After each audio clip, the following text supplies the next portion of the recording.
할렐루야. 2026년 새해 첫 주일 하나님께서 우리 모두에게 말씀으로 새힘 주실 줄로 믿습니다. 올 한 해 시작하면서 표를 하나 내어드립니다. 말씀으로 다시 뛰는 교회. 그저 벽에 걸어두는 문구가 아니라 하나님 앞에서 믿음으로 결단하며 선포하는 귀한 축복의 표가 되었으면 좋겠습니다. 함께 우리 표 한번 외쳐볼 터인데, 제가 말씀으로 하면 여러분 다시 뛰는 교회 힘차게 따라와 주시기 바랍니다. 말씀으로. 네, 고맙습니다. 성도 여러분, 무언가를 향해 뛴다는 것 참으로 소중한 일입니다. 건강하니까 뛸 수 있죠. 살아있다는 증거입니다. 그런데 정말 중요한 건 뭐냐면 무엇으로 뛰는가이죠. 무엇을 향해 뛰는가가 더 중요합니다. 사람의 의지로 뛰면 어느 순간 지칠 수밖에 없습니다. 사람의 경험으로 뛰고 자기 만족을 위해 뛰고 성공을 목표로 삼고 뛰면 바라던 바를 이루어도 기쁨이 넘칠 수 없어요. 잠깐 기쁠 겁니다. 그러나 이내 공허한 마음이 밀려들게 되어 있습니다. 그러나 말씀으로 뛰면 달라요. 말씀은요, 우리를 몰아차리는 그런 채찍이 아니라 우리를 살리는 호흡이기 때문에, 숨이기 때문에 그렇습니다. 우리를 정죄하는 돌이 아니고요, 우리를 세워주는 반석이기 때문에 그렇습니다. 말씀은요, 우리를 지치게 하는 짐이 아니고 우리를 달리게 하는 능력이기에 그렇고, 우리를 구원하고 살리는 능력의 말씀이기 때문에 그렇습니다. 오늘 함께 읽은 말씀은 이스라엘 백성의 신앙을 형성하는 근간이 되는 말씀이죠. 들으라 시작해요. 이스라엘아 들으라. 쉐마 이스라엘. 여러분, 이 말씀은요, 단순히 귀로 듣는데 그치는 말씀이 아닙니다. 말씀에 새겨서 순종하라고 주신 말씀이에요. 하나님은 우리에게요, 뭐뭐 하라고 몰아치시기 전에 먼저 말씀하십니다. 들으라 말씀하세요. 왜냐하면 믿음이라고 하는 것은, 하나님의 일은 우리의 힘으로 하는 것이 아니고 우리의 능력으로 하는 것이 아니고 들음으로, 말씀의 능력으로 감당해야 되기 때문에 그렇습니다. 4절 함께 읽어보실까요? 이스라엘아 들으라. 우리 하나님 여호와는 오직 유일한 여호와시니. 아멘. 새해 시작하면서 여러 가지 많은 계획들을 세우셨을 겁니다. 교회도 계획을 세웠고요, 가정도 계획을 세우고요, 개개인도 계획을 세웠을 겁니다. 하나님은 새해 첫 주일 우리에게 이렇게 말씀하세요. 계획을 세우기 전에 들으라 말씀합니다. 우리 하나님은 오직 유일한 여호와 하나님이시다 라고 말씀하고 있어요. 여러분, 이 고백 안에는요, 하나님만이 우리의 하나님이시다, 하나님만이 우리의 인생의 주인이시다는 고백이 담겨져 있습니다. 이 고백이 약해지면 어떤 일이 벌어질까요? 교회는 일을 하는데 방향이 흔들릴 수밖에 없습니다. 가정도 열심히 돌아갑니다. 그러나 그 중심이 빌 수밖에 없어요. 믿음 생활은 하는데 마음이 불안하고 공허해질 수밖에 없습니다. 왜냐하면 그 마음의 중심이 하나님이 자리하지 않고 말씀으로 채워지지 않고 내 생각과 내 계획과 나의 욕망으로 채워져 있기 때문에 그렇습니다. 돈이 앉아 있고요, 세상의 성공이 앉아 있고 내가 그곳에 자리하고 있기 때문에 그런 거죠. 그래서 하나님께서 새해 첫 주일 우리에게 말씀하십니다. 들으라 말씀하세요. 들으라. 하나님의 말씀을 들으라. 하나님을 인정하여라. 하나님을 너의 주인으로 삼으라고 말씀하고 있습니다. 우리가 이렇게 말씀으로 뛰기 위해서, 교회와 가정이 말씀으로 달려나가기 위해서 세 가지 실천 사항을 세웠습니다. 첫 번째, 하루의 첫 시간 말씀 앞에 서야 합니다. 하나님 말씀으로 듣고 시작하자는 거죠. 왜 첫 시간입니까? 첫 시간은 하루의 방향을 정하는 키와 같기에 그렇습니다. 그 첫 시간 무엇을 붙잡느냐에 따라서 하루가 좌우됩니다. 하루의 첫 시간, 여러분 일어나자마자 혹시 핸드폰 붙잡고 정보 확인하십니까? 그러면 우리는 세상 일에 마음을 빼앗길 수밖에 없습니다. 하루의 첫 시간 걱정을 붙드십니까? 그러면 불안한 마음이 하루를 장악하게 될 겁니다. 하루의 첫 시간 내 생각으로 계획하면 내 힘으로 하루를 살아내셔야 합니다. 그러나 우리가 말씀을 붙잡으면 하나님이 말씀으로 우리를 지키시고 보호하여 주시고 인도해 주실 줄 믿습니다. 하나님이 그 하루의 주인이 되어 주시는 거예요. 그러니 오늘 새해 첫 주일에 이렇게 결단했으면 좋겠어요. 주님, 2026년 하루의 첫 시간을 주님께 내어 드리겠습니다. 하루의 첫 자리, 가장 중요한 자리를 주님께 내어 드리겠습니다. 제 마음에 가장 중요한 그 포지션에 하나님의 말씀을 두고 주님을 나의 주인으로 인정하겠습니다. 여러분, 이를 위해서 새벽을 깨우는 습관을 가지셨으면 좋겠습니다. 새벽을 깨우기 어려우신 분도 계시죠? 그런 분들을 위해서 올해부터 유튜브 채널을 가동하겠습니다. 새벽 말씀을 함께 실시간으로 송출할 것이고요. 여러분 출근하시면서 유튜브에 검색하십시오. 제주 동부교회 치면 실시간으로 뜨는 것을 여러분 받아보실 수 있을 겁니다. 그렇게 해서 직장 출근하실 때 말씀을 들으시고, 또한 설거지할 때도 들으시고, 짬이 날 때마다 말씀을 들어서 우리 모든 성도님들이 같은 말씀으로 하루를 시작했으면 좋겠어요. 각각 따로따로가 아니고 새벽에 하나님이 공급해 주시는 그 말씀을 여러분들이 묵상하고, 그 말씀을 내게 주신 말씀으로 받고 온 성도들이 말씀 중심으로 달려가는 한 해 되었으면 좋겠습니다. 5절 말씀 보실까요? 너는 마음을 다하고 뜻을 다하고 힘을 다하여 내 하나님 여호와를 사랑하라. 예수님도 이 말씀을 인용하시면서 가장 큰 계명이라 가르쳐 주셨죠. 여기서 우리가 놓치면 안 될 게 있습니다. 뭐냐면 하나님은요, 이스라엘에게 사랑하라 명하시기 전에 그들을 이미 구원해 주셨다라고 하는 점입니다. 여러분 보십시오. 이스라엘을 애굽에서 건져내신 이가 누구십니까? 여호와 하나님이시죠. 홍해길을 누가 여셨습니까? 여호와 하나님입니다. 광야에서 만나와 메추라기로 누가 먹이셨습니까? 여호와 하나님이세요. 따라서 사랑하라 이 말에는요, 사랑하면 구원해 주겠다가 아니고, 구원받은 자라면, 하나님의 사랑을 입은 자라면 그 사랑에 응답하라는 말씀이에요. 구원받은 자답게, 사랑을 받은 자답게 그렇게 살아내라는 그런 말씀이 담겨져 있죠.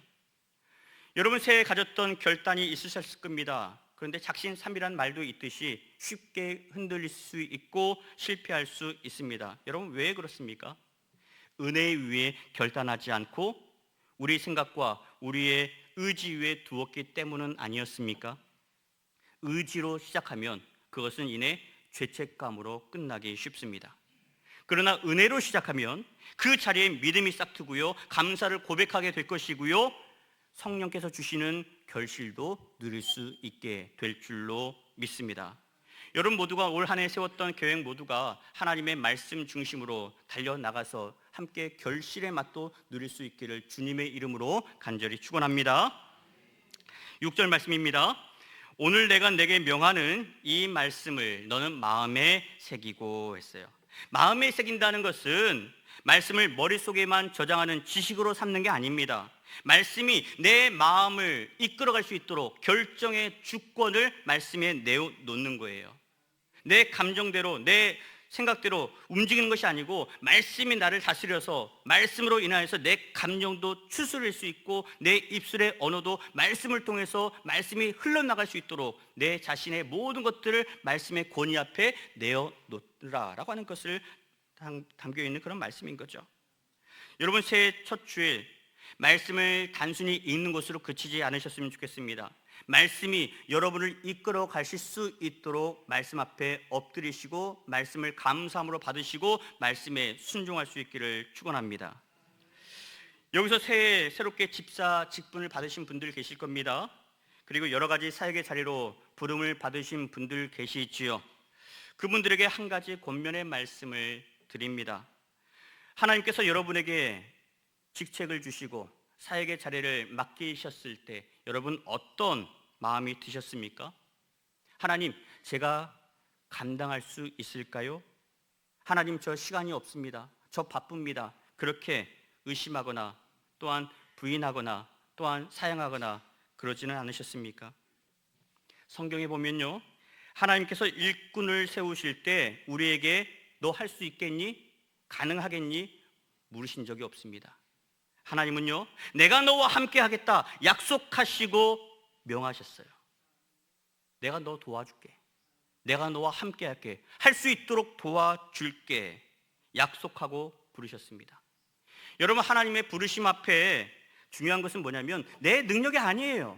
여러분, 주의 일 여러분이 하려고 하지 마십시오. 꺾일 수밖에 없습니다. 주의 일은요, 하나님의 말씀으로 하는 것이고요, 순종을 하는 것이고요, 겸손함으로 하는 것입니다.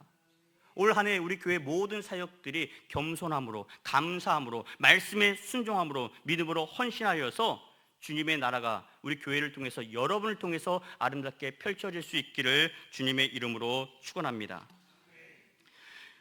여러분, 그래서 주의 부르심 앞에 감사함으로 순종하시길 바랍니다. 하나님께서 여러분을 사랑하는 만큼 여러분도 사랑하는 마음으로 순종해 보시길 바랍니다. 억지로 하지 마십시오. 은혜에 붙들려서 순종해 보십시오. 그러면 하나님께서 믿음을 더하실 것이고, 은혜를 더하실 것이고, 감당할 수 있는 힘을, 또한 여건을 허락해 주실 줄 믿습니다. 자, 7절에서 9절, 자녀를 가르치는 방법에 관해서 말씀해 주세요. 자, 함께 읽어보겠습니다. 내 자녀에게 부지런히 가르치며 집에 앉았을 때에든지 길을 갈 때에든지 누웠을 때에든지 일어날 때에든지 이 말씀을 강론할 것이며 너는 또 그것을 내 손목에 매어 기호로 삼으며 내 미간에 붙여 표로 삼고 또 내 집 문설주와 바깥 문에 기록할지니라. 아멘. 여기 말씀 보시면 공통점이 하나가 있어요. 뭐냐면 이 모든 것이 집에서 이루어진다는 점입니다. 집에서 가르치라는 거예요. 말씀이 잘 보이도록 집안 곳곳에 붙여 놓으라. 나갈 때도 보고 들어올 때도 볼 수 있도록 말씀을 붙여 놓아라. 말씀을 만질 수 있도록 붙여 놓아라 라고 말씀합니다. 한마디로 자녀들의 신앙 교육이요, 부모가 집에서 직접 가르치라 라고 명하셨습니다. 여러분, 교회는요 거들 뿐입니다. 교회는 도와주는 역할이에요. 자녀들의 믿음 생활 우리 부모님에게 하나님께서 맡겨 주셨습니다. 말씀 한번 보실까요? 신명기 6장 1절입니다. 이는 곧 너희의 하나님 여호와께서 너희에게 가르치라고 명하신 명령과 규례와 법도라. 아멘. 여러분, 가르쳐도 되고 말아도 되는 게 아니에요. 어떤 일이 있어도 반드시 가르치셔야 됩니다.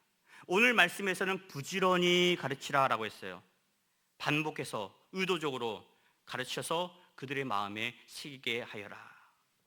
이를 위해서 두 번째 실천 사항입니다. 일주일에 한 번 가정예배 여러분 드리십시오. 어렸을 때 할아버지 할머니 그리고 부모님과 함께 매일 가정예배를 드렸습니다. 정한 시간에 온 가족이 둘러 앉아서 예배를 드렸습니다.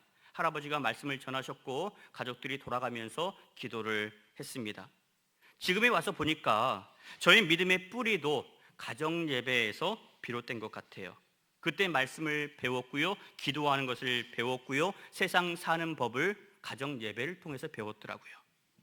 그런데 지금은 어떻습니까? 모두가 바쁘게 살아가죠. 온 가족이 한 자리에 둘러 모이는 것도 쉽지 않습니다. 그렇다고 해서 여러분, 이런 이유가 하나님 말씀을 가르치고 지키라 하신 일을 포기해야 하는 이유가 될 수 있을까요? 하나님은 어떤 상황에서도 말씀을 가르치고 지켜 행하라, 그렇게 가르치라 하셨는데, 그렇다면 말씀을 가까이 하기 어려운 이 시대야말로 이전보다 더 열심히 말씀을 가르쳐야 하지 않을까요? 가정예배 드리는 이유, 우리 집의 주인은 오직 한 분 하나님이심을 온 가족이 고백하는 데 있습니다. 여호수아가 이스라엘 백성을 세겜 땅에 불러놓고서 이렇게 선포하죠. 오직 나와 내 집은 여호와 하나님만을 섬기겠노라. 올 한 해 우리 동북의 모든 가족이 세상의 유혹을 뿌리치고 여호와 하나님만 섬기는 놀라운 은혜가 함께할 수 있기를 축원합니다. 그렇게 말씀 중심으로 살아갈 때 우리 삶은 비로소 승리로 이어집니다. 이게 바로 세 번째 실천 사항이에요. 매 순간 말씀으로 승리하자. 7절 말씀 다시 한번 보실까요? 내 자녀에게 부지런히 가르치며 집에 앉았을 때든지 길을 갈 때든지 누웠을 때든지 일어날 때든지 이 말씀을 강론할 것이며. 부지런히 가르쳐라. 틈이 날 때마다 가르치라 라고 말씀하고 있어요. 흔적이 남도록 가르치라는 거죠. 가슴에 새겨 주어라. 하나님 말씀을 그리고 강론해라. 풀어서 설명해 주어라. 그래서 말씀이 저들의 삶을 이끌어갈 수 있도록 말씀을 붙들어 주어라. 하나님의 자녀로 살고 하나님께 영광을 돌리는 자녀로 살게 도와주라는 거예요. 물론 믿음으로 살아도 말씀으로 살아도 어려운 문제, 어려운 일들은 우리에게 찾아옵니다. 그때마다 믿음이 모든 문제를 해결해 주는 것도 아닙니다. 그럼에도 불구하고 말씀을 가르쳐야 하는 이유가 뭐냐면, 우리가 말씀을 의지하고 말씀을 붙잡으면 우리가 달려갈 방향은 잃어버리지 않기 때문에 그런 거예요. 더뎌도 괜찮습니다. 늦어도 괜찮아요. 잠시 쉬었다도 괜찮아요. 그러나 목적지만은 분명하게 하고 가자는 거죠. 표대를 향하여서, 그리스도를 향하여서 말씀 붙잡고 말씀으로 달려나갈 수 있도록 하기 위해서 가정 예배가 필요하다는 거예요. 흔들릴지언정 꺾이지 않을 겁니다. 넘어질지언정 다시 일어날 힘을 말씀이 우리에게 공급해 주기에 그렇습니다. 이스라엘은 이제 가나안이라는 유혹 속으로, 세상의 풍요로움 속으로 들어가게 됩니다. 말씀 의지하지 않으면, 말씀 붙잡지 않으면 저들의 삶은요, 세상 속에, 유혹 속에, 우상 속에 그대로 넘어질 수밖에 없는 거예요. 그래서 말씀을 가르치고 또 가르치라고 명하신 겁니다. 너희 자녀들로 하여금 세상의 풍요를 택하지 아니하고 하나님께서 원하시는 자리에 서고 하나님이 기뻐하시는 선택을 할 수 있도록 너희가 말씀을 가르쳐라. 말씀이 저들의 삶의 기준이 될 수 있도록 가르치라는 거예요. 마침내 믿음으로 승리할 수 있도록 말씀을 가르치고 또 가르치라 명하십니다. 오늘 우리가 가정 예배를 회복해야 하는 이유도 여기 있습니다. 하나님께서 우리 가정의 주인 되심을 선포하고 온 가족이 말씀의 능력으로 살아가기 위해서 가정 예배 드렸으면 좋겠어요. 여러분, 가정 예배 어렵게 생각하지 마십시오. 가정 예배 길게 하려고도 하지 마십시오. 짧아도 괜찮습니다. 간단해도 좋습니다. 꾸준히 드리는 게 중요해요. 가정 예배 드릴 수 있도록 매주 순서지도 교회에서 제공해 드립니다. 순서지를 따라서 하시면 돼요. 또한 우리 구역장님들에게 카톡으로도 이 내용들 드리겠습니다. 그러면 우리 구역장님들, 우리 구역원들에게 카톡으로 전달해 드리십시오. 그리고 그것을 가지고 가족들과 모여서 예배를 드리시면 됩니다. 10분도 좋고요, 15분도 충분합니다. 온 가족이 찬송하고 기도하고 성경 읽고 말씀을 나누고 결단하시면 됩니다. 이렇게 여러분의 가정에 말씀으로 채우셨으면 좋겠어요. 그러면 그 가정 안에 말씀의 은혜가 쏟아질 것이고 말씀의 능력으로 살게 될 줄로 믿습니다. 가정 예배 드릴 때 중요한 점이 있어요. 온 가족이 드리라고 했으니까 너 이리 와, 예배 드리게. 왜 안 왔어? 왜 너만 빠지는 거야? 여러분, 그렇게 강압적으로 하지는 마십시오. 이러면 우리 자녀들 예배 자리 더 싫어하게 될 겁니다. 말씀에서 더 멀어질 뿐입니다. 지혜롭게 대하고 따뜻하게 대하십시오. 자녀들의 마음속에 하나님을 품고 살 수 있도록, 말씀을 떠올릴 수 있도록 우리 부모님들이 지혜롭게 접근해 주셨으면 좋겠습니다. 이미 교회에서 멀어진 자녀들도 있죠. 어떻게 하면 좋을까요? 요즘 공부하느라 힘들지, 직장생활 하느라 바쁘지, 그럴수록 네 마음속에 예수님을 모셔야 한단다. 우리 하나님의 사람이잖니. 하나님이 우리를 사랑하는 만큼 우리도 하나님을 사랑해야 한단다. 아무리 바쁘고 아무리 힘들어도 하나님 놓치면 안 되는 거야. 하나님이 원하시는 자리에 서야 되고 하나님의 뜻대로 살아야 된다. 이것만큼은 명심해야 돼. 여러분, 끊임없이 우리 자녀들에게 가르쳐 주십시오. 엄마 아빠가 너를 사랑하는 만큼 하나님도 너를 사랑하고 계셔. 이것만큼은 잊지 않았으면 좋겠어. 그럴 때 말씀이 우리 자녀들의 생각을 이끌 겁니다. 삶을 이끌게 될 겁니다. 그러면서 다시 교회로 나오게 될 것이고요, 예배를 회복하게 될 것이고 하나님의 뜻대로 살아내는 그런 믿음의 자녀들로 쓰임 받을 줄 믿습니다. 사랑하는 여러분, 올 한 해 어떤 말을 할 때 여러분 말씀으로 해보시겠습니까? 어떤 일을 결정할 때 말씀을 놓고서 결정해 보시겠습니까? 유혹 앞에 설 때에 말씀을 떠올려 보십시오. 두려움이 몰려올 때에 말씀 붙잡아 보십시오. 화가 나십니까? 말씀 앞에 일어서십시오. 낙심된 일 있습니까? 말씀으로 위로를 얻으실 수 있기를 바랍니다. 그러면 말씀이 우리로 하여금 올바른 방향으로 이끌어 줄 것이고, 말씀이 우리를 거룩하게 지켜줄 것이고, 말씀으로 새 힘을 얻고 말씀이 우리를 구원의 길로 인도해 줄 것입니다. 여러분, 프로그램이 교회를 뛰는 게 아니에요. 말씀이 성도를 살리고요, 살아난 성도가 교회를 다시 뛰게 하는 것입니다. 그래서 올 한 해 우리 표를 힘차게 한번 선포해 봤으면 좋겠어요. 제가 말씀으로 하면 여러분이 다시 뛰는 교회, 제가 첫째 하면 그 나머지 둘째, 셋째 함께 해주시기 바랍니다. 말씀으로 첫째, 하루 첫 시간 말씀 앞에 서겠습니다. 둘째, 일주일에 한 번 가정 예배 드리겠습니다. 셋째, 매 순간 말씀으로 승리하겠습니다. 아멘. 하루의 첫 시간 말씀 앞에 서서 말씀을 듣고 일주일에 한 번 가정 예배를 드릴 때 우리 가정이 회복되고 자녀가 살아나고 우리 교회 역시 말씀으로 힘차게 도약하게 될 줄로 믿습니다. 이번 한 주 그리고 올 한 해 매 순간 말씀으로 무장하고 말씀으로 살아가며 승리하는 우리 제주 동부교회 모든 성도 될 수 있기를 예수 그리스도의 이름으로 간절히 축원합니다. 말씀 앞에서 찬양 함께 찬양하며 결단하겠습니다.